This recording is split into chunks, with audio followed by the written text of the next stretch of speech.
the idea that with a serious infectious disease that is capable, as we know, of killing 175,000 people in 2 years, the idea that the government could think it was okay to stop self-isolation for that disease, to literally let people walk around knowing they're positive, infecting other people.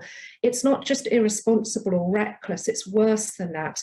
It just underlies the dishonesty of the government rhetoric throughout this pandemic. Well, hang on, Okay. can I just pick up on that figure you gave? You're quite right to say 175,000 people have died over the last 2 years, but surely the key difference now is that at the beginning, the virus was much deadlier than the current variant. And the current variant, and we see this reflected in, obviously there's concern about the fact that the Queen has it, but as Susanna pointed out earlier, that concern is far less today than it would have been if she'd got the Delta variant 2 years ago. So things have changed and improved in terms of the actual virus, haven't they? You have to accept that.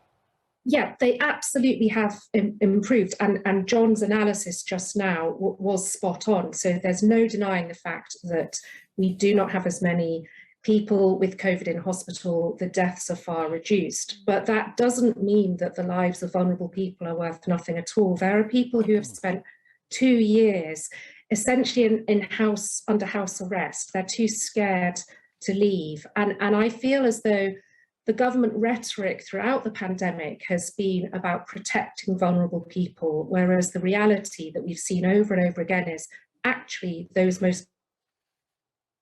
Okay, the line's just frozen, but while thank goodness that doctor, well, let's have some respect for somebody who works on the front line of this, Andrew Bridgen.